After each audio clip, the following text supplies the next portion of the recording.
car. I'm coming up to this stand here, it looks quite interesting. White, what's this?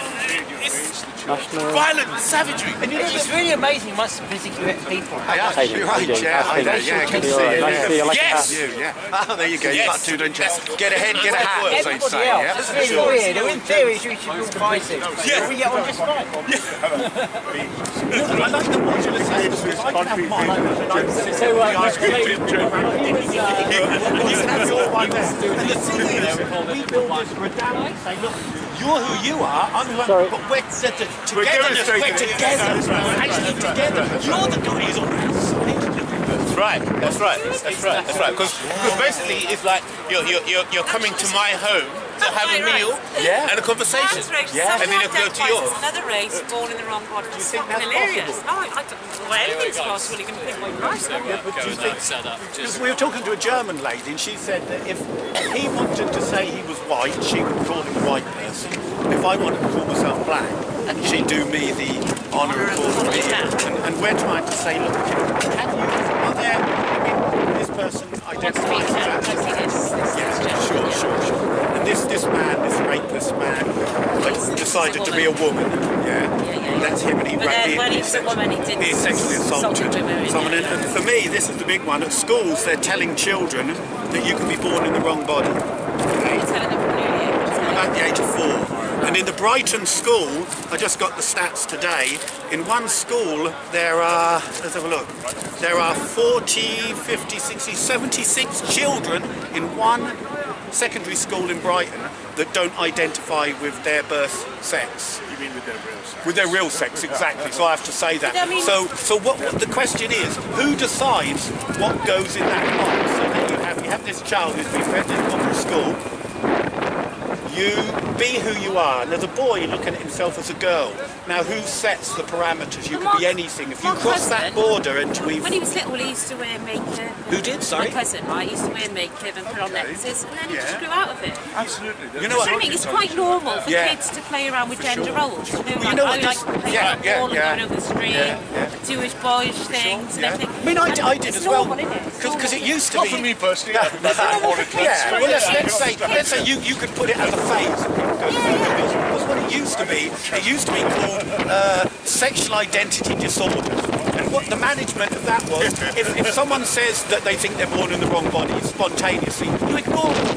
When they pass 90% of the just go straight for the when you actually start to get involved, well, actually, they're not getting involved. The involving they're getting is actually in the production of this mental illness. It's a social contagion, effectively. It's not mental illness. It's actually worse in a way, because when you're mentally ill, you're totally blind. It runs its course. Brighton's a case point, because once you have a third or a quarter of a school suddenly identifying whether it means something else, you can see that it's a social concept. It is a contagion. It's a social contagion, like fidget spinners and things like that.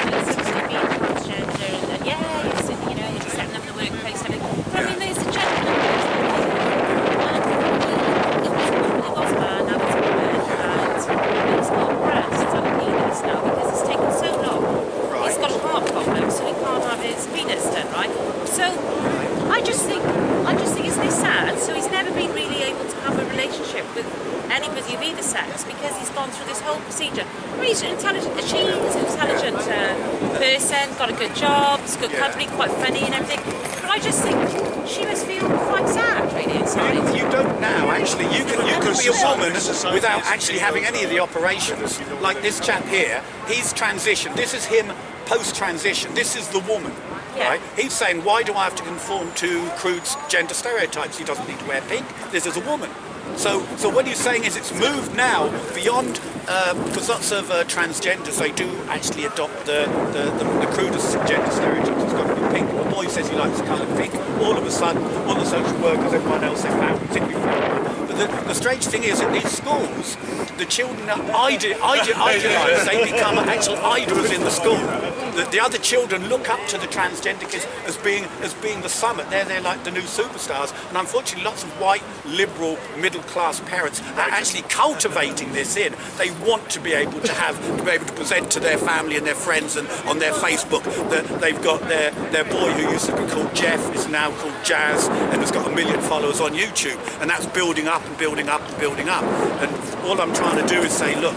Some $1 in it, $1 million followers. Yeah, no, 100%, yeah. So what we're saying, what's to stop anyone from being a dragon? This person here used to be a man, then he became a transgender woman, and after he'd done the trans, he got the trans TARDIS from a man to a woman, he went hell for leather and became a dragon. And nobody can actually say, well, the logic of you going from a man to a woman, just follow the sequence and you can be whatever you want. That's the person who has a mental health problem. Yeah, 100%. But yeah, 100%. But do you know what? And him. Now he did it. I think he did it actually to get himself into a woman's safe space. This man, when he was in prison for twice raping, he then, when he was in prison, transitioned into a woman, put a wig on, was fast-tracked into a woman's prison where he sexually assaulted 2 women while in prison.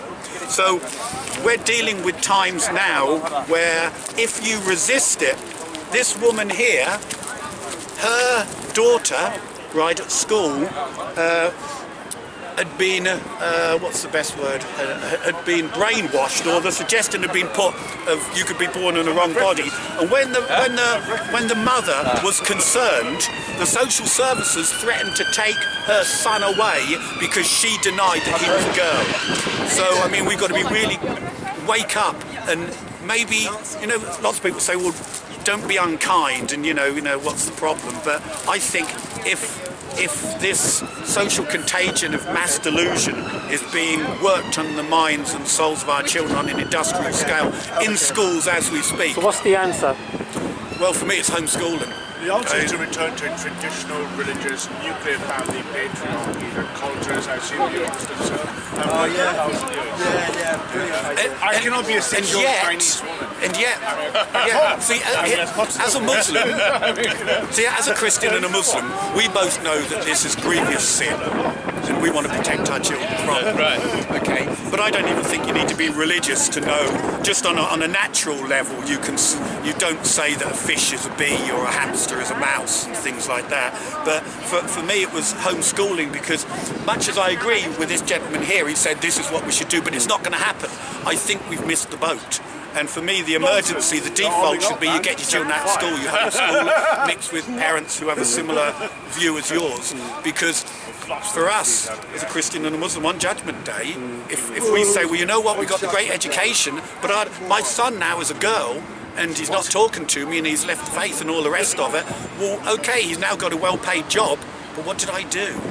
And if I didn't know, maybe I'm not going to be judged as harshly, but if I know and do nothing, then that speaks something about us. That's the only reason I'm here, because I couldn't keep silent anymore when this was going on. So, yeah, I don't know. Have you got children?